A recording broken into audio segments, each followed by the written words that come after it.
problema. Check engine pa.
Padaan, padaan. Padaan, padaan.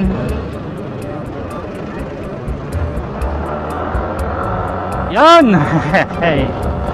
Good day mga pards. At welcome ulit sa ating channel. So napansin niyo naman yung first part ng video, nagkaroon ng error code ang ating NMAX B1 mga pards. Nagkaroon siya ng check engine error code. At willing ba kayong malaman kung ano yun? Well, share ko na lang siguro mga parts, no? Kung ano yung error code na na experience ko dito. Saan ba pupunta itong mga to?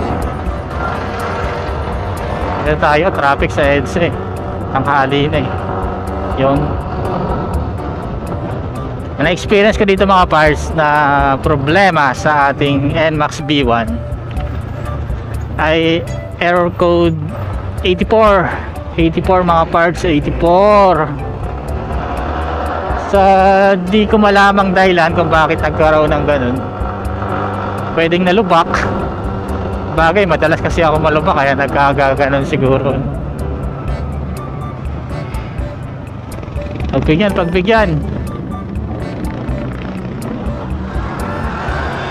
Yun.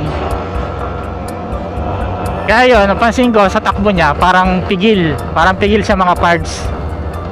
Yung error code 84 na yun, yun yung sa BBA, mga parts sa BBA natin. Yan. Doon ang problema. Doon nga yung problema sa ating BBA. Ginawa ko ng mga parts, nag-search muna ako sa Google kung ano talaga yung error code 84. Dahil wala naman akong diagnostic tools. So upon checking, yun nga sa BBA nga mga parts. Hindi ko rin alam kung bakit nagkagano. Ayun nga, isa sa tinitingnan ko yung nalulubak ako. Madalas na nalulubak siguro ako kaya lumabas yung error code na yon. So ginawa ko, yun nga, nakapag-search ako na doon nga banda sa may BBA ang problema. Tapos since na mukha naman pwedeng patakbuhin, ay ano na, pinatakbo ko na. Tapos bigla na lang nawala yung check engine saka error code. Parang yung ECU niya mga parts nag-reset ba? Ito rin kagandahan sa B1 eh. Nag-reset yung ECU eh. Pero ang pakiramdam ko ng mga parts kung sa takbuhan, tigil yung takbo niya. Parang hirap nga siyang maka 70 yung takbo niya. Pero yung nawala na yung check engine, biglang pumalo ng 70. Hindi na bigla, yung nakuha na reach na niya yung 70 sa saktong piga. Pero alam ko kasing may problema kasi nga di ba may check engine, kaya hindi ko siya masyadong binibira talaga yung nilalaliman ng piga. Yung saktong piga lang, parang mga bago mag half throttle nga lang yung piga ko. Kasi alam niyo naman pag sa motor nyo kung ano na yung sagad eh, di ba? Pag sa motor nyo o yung saktuhan lang takbo nyo, kasi sa saktong piga ko lang mga bago mag half throttle, pumapalo talaga ng 70 mahigit yung takbo ko eh. So alam niyo sa sarili nyo kung siyempre kung malakas talaga yung pakiramdam nyo, yun. Tapos bigla lang nawala yung check engine. Ang galing. Tapos kinabukasan nun mga parts, binaklas ko yung side fairings ko, isa sa may espada nga sa may kanan. So sa may kanan yung BBA yun. Tapos chinek ko yung socket kung malinis, may mga parang umido siya, wala naman. Tapos kasi may electrical tape yun mga parts. Ang ginawa ko, pinalitan ko ng bagong electrical tape kasi medyo parang basa-basa na electrical tape doon kasi napapasa rin yan lalo na itong mga nakarang araw ulan ng ulan. Pinalitan ko siya ng electrical tape kasi hindi ng pagkakaayos, medyo nakabend siya. Sinay ko kung yung wiring, kasi usually nga dyan yung connection ng nasisira dyan, hindi basta-basta nasisira yung pinaka BBA, yung pinaka motor nya, hindi basta-basta nasisira yun. Connection kadalasan sira niyan, lost connection siya kaya hindi siya nababasa ng ECU. So kahit walang diagnostic tools mga parts, basta may lumabas na error code sa panel nyo, search nyo lang sa Google kasi wala naman tayong diagnostic tools para check ng yun, kung ano talaga yung error code na lumabas yon. So sa akin na search ko agad yan, pinatakbo ko. Kasi alam ko namang tatakbo pa rin naman siya, yung nga lang kulang talaga sa power mga parts. Alam niyo naman yung pakaramdam pag kulang sa power yung yung motor yun talaga Tapos may mga pinanood din akong mga video about dyan sa Aerocode 84 na yan. Yung iba nakapagpalit na sila ng BVA, yung motor nga, pero wala nangyayari. Nangyayari talaga usually sa wiring lang mga parts. I-trace nyo lang yung wiring yan, nabubuyoy ako.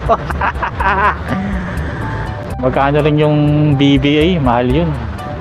Siguro ang price nun, hula ko lang mga parts ha, ang price nun baka mga nasa 6,000.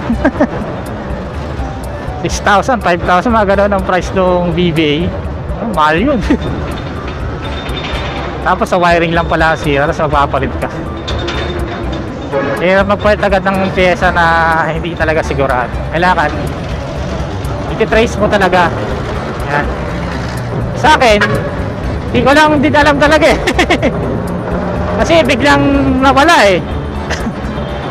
Biglang nawala yung check engine, saka parang nag-reset yung ECU habang tumatakbo. Possible ba yun? Tapos yun, okay na, goods na. Tapos dinouble check ko na lang nung mga parts. Nung pag-uwi ko ng bahay, chinek ko yung wiring. At update pala sa engine oil na gamit ko, na mayroong nano moly. Nasa 2,000 mahigit na yung tinakbo. Pero ganda pa rin ang takbo niya, no?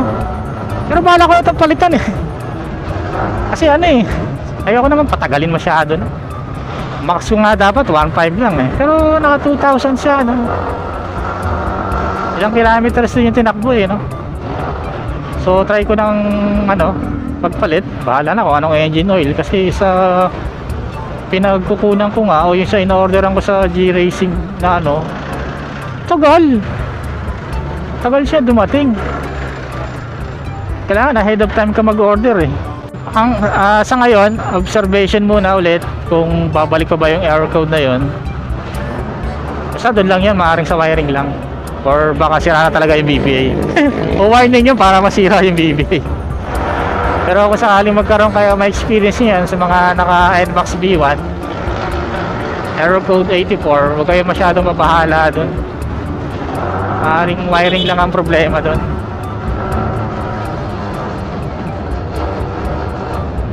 Kaya basta-basta gagastos. Pero okay din yung search nyo yung yung sa Google.